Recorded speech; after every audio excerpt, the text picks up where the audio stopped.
ইরানে মার্কিন হামলা, যুদ্ধাপরাধের কাঠগড়ায় ওয়াশিংটন। পাঠে আমি জারিয়াত। মধ্যপ্রাচ্যের ভূরাজনীতিতে উত্তেজনা এখন তুঙ্গে। সম্প্রতি ইরানে মার্কিন সামরিক অভিযানের প্রেক্ষাপটে বিশ্বজুড়ে শুরু হয়েছে তীব্র সমালোচনা। বিশেষ করে এই হামলা আন্তর্জাতিক যুদ্ধ আইন লঙ্ঘন করেছে কিনা তা নিয়ে খোদ মার্কিন আইন বিশেষজ্ঞদের মধ্যেই সৃষ্টি হয়েছে গভীর সংশয় ও উদ্বেগ। যুক্তরাষ্ট্রের কয়েক ডজন আন্তর্জাতিক আইন বিশেষজ্ঞ এক খোলা চিঠিতে সতর্ক করেছেন যে ইরানে মার্কিন হামলা যুদ্ধাপরাধ হিসেবে গণ্য হতে পারে। হার্ভার্ড, ইয়েল এবং স্ট্যানফোর্ডের মতো খ্যাতনামা বিশ্ববিদ্যালয়ের শতাধিক বিশেষজ্ঞ এই চিঠিতে স্বাক্ষর করেছেন।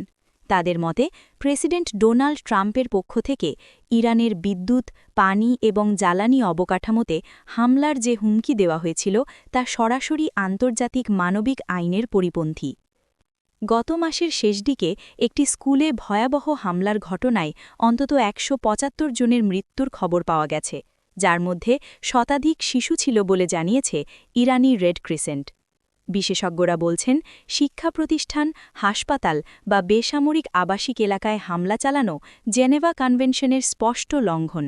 রয়টার্সের প্রতিবেদনে জানানো হয়েছে, মার্কিন সামরিক বাহিনীর পক্ষ থেকেও এমন কিছু তথ্য উঠে এসেছে যা এই হামলার ভয়াবহতাকে আরও স্পষ্ট করে তোলে। উপসংহার: যুদ্ধের ময়দানেও নির্দিষ্ট নিয়ম ও মানবতা বজায় রাখা আন্তর্জাতিক আইনের মূল ভিত্তি।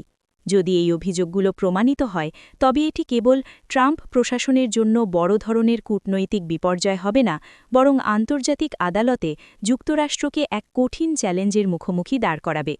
বিশ্ববাসী এখন তাকিয়ে আছে এই সংঘাত নিরসনে এবং ন্যায়বিচার প্রতিষ্ঠায় আন্তর্জাতিক সম্প্রদায় কী ভূমিকা পালন করে তা এখন দেখার বিষয়।